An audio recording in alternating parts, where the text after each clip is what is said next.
If you're watching this whilst tucking into a lunchtime sandwich made with avocados from Peru and prawns from Thailand, it's probably hard to imagine a scenario where Britain could only eat food grown in the country. On top of that, you were limited to 1 egg a week and just a handful of sugar. But that's the diet that was tested by 2 nutritionists in a unique experiment devised during the early days of the Second World War. And arguably, it was healthier than the average diet today. In the late 1930s, Britain imported 70% of its food from overseas, often relying on shipping routes, vulnerable to German U-boat attack. By January 1940, supplies were so scarce that food rationing was introduced. But the government was fearful that the country would be completely cut off by the U-boats and would have to keep its population fed and healthy using only food produced in the UK. Before the war, nutritionists Elsie Widdowson and Robert McCants had developed a set of food tables looking at the nutritional value of meat, fish, fruit, bread, sweets, and dairy. They were no strangers to self-experimentation, even going so far as injecting themselves with iron and strontium lactate to test how they were processed by the body, an act that left them rolling around the floor in misery. Together, they calculated the amount of food that would be available if Germany was able to cut off British ports, and then divided it into a weekly allowance. The rations were meagre, to say the least. As well as that solitary egg and 140 grams of sugar a week, you could only have 450 grams of meat and fish combined, 113 grams of fats, the same with cheese, 170 grams of fruit, that's around 2 apples, and 1/4 of a pint of milk a day.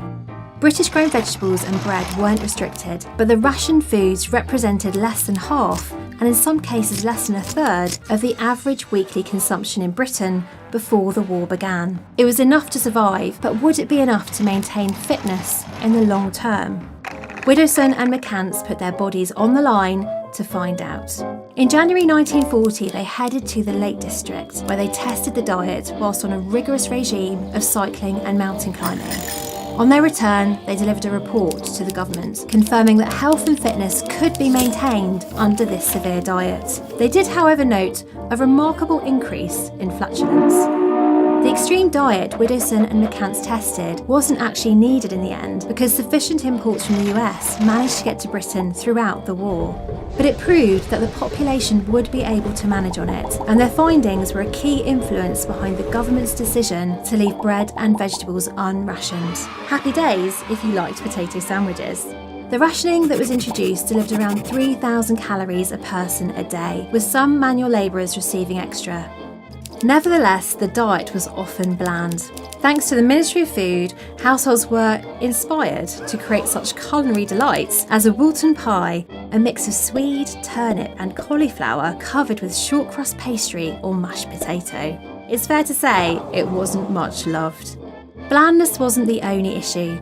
In further studies, Widdowson and McCants realised that people wouldn't get as much calcium as they needed if milk and cheese were to be severely rationed. This might prove disastrous, as a lack of calcium can lead to the bone disease, rickets. In 1941, based on their advice, the government brought in the fortification of bread with calcium in the form of powdered chalk.